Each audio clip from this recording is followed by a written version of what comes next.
Hey there guys, and since 2004 Roblox has been pushing out new features to the platform. In over 20 years, there has been some major hits and misses with the community. But before I can get into these updates in any more detail, the challenge for today is that if you have ever worn a shirt before, smash that like button and maybe even click the subscribe button. Why not? I joined Roblox in 2012, but I don't have that account anymore, so RIP to that. I got hacked. I fell for a scam. So in this video I wanted to go over the best and most underrated Roblox updates. For this first one, we are going way back, shirts and pants.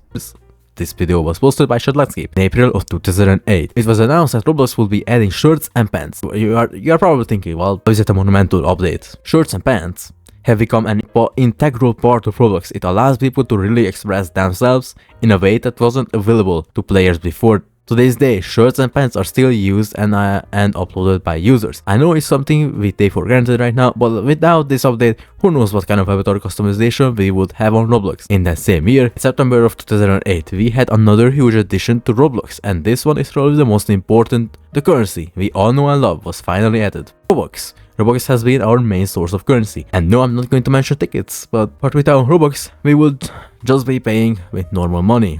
We would be just with money for items. The next update was packages, which began testing in April of 2010. In May of 2010, the Robloxian 2.0 was added to the dismay of many in the community, surprisingly, who had some pretty strong criticisms against it, but I think now, no one really bats an eye when they say it seems when there's a huge pushback against a certain update when it's released, people start to warm up to the idea of it later on. Because there has been an update in the history of Roblox that was so terrible, it was removed in under an hour. Which is crazy, and you might ask, what's that update? Well, in 2020 they made it 100 Robux to upload t-shirts, which it has always been free to upload t-shirts. It costs Robux to upload others, but t-shirts, to upload t-shirts, it has always been free. I don't know why they made it 100 Robux in 2020. They claimed it was an accident, but I don't know. It was an update and people hated it, so they removed it in an hour or so. But anyways, in July of 2012, Robloxian 3.0 was also released, and guess what? Surprise, surprise.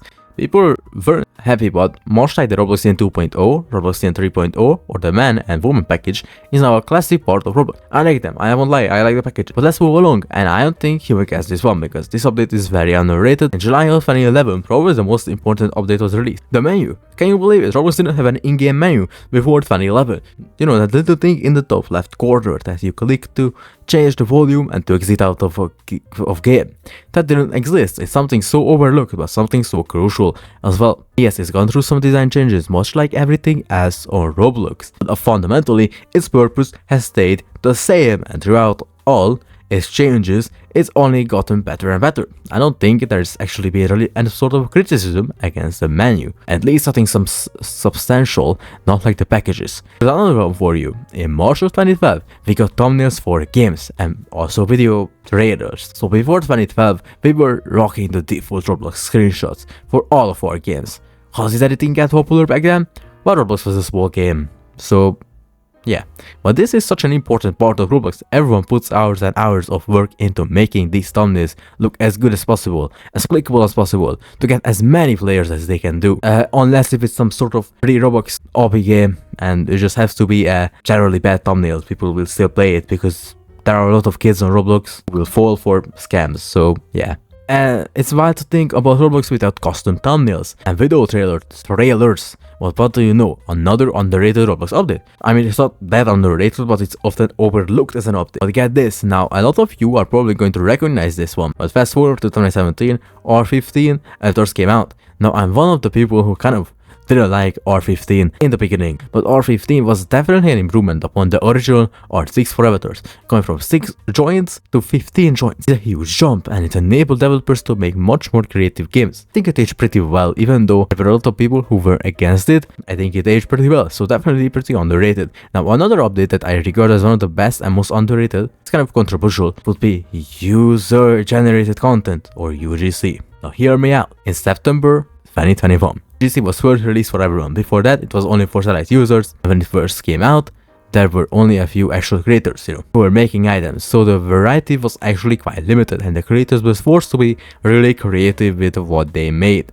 because all eyes were on them, and if they uploaded something bad, chances are they would get taken down or kicked off of the UGC program, which was a very small group of people and very difficult to get into it. But as you probably can tell, over time there has been less moderation, there has been more people uploading random stuff to the catalog, and you know, some of the UGC stuff is kind of bad. Like, there is a lot of items that shouldn't exist on the catalog, but overall, I think it's opened up a lot of room for people to express themselves creatively, both the UGC creators and just users who want to buy items in general. In that same year of 2021 though, in the same month even, September, Roblox announced that voice chat will be available to 13 plus users, and now this was huge. Voice chat has been huge for Roblox, and expanding the platform is something kind of overlooked by a lot of people and something even maybe a bit too scrutinized, but it's a lot of fun, and I think as long as everyone's following the rules with it, it's a great update. Not that it's immune to criticism or anything, I think there are some safety issues that do appear with it, but all in all, there's worse places to go with voice chat. So yeah, not all Roblox updates are bad, but I think these updates that I mentioned in this video have really enhanced the platform and helped it grow. So yeah, that's all the updates that I think were great for Roblox. There's going to be a sequel for this video sometime in the future, and it's obviously the worst Roblox updates. But yeah, thanks for watching, and I will see you guys in the next one. Bye.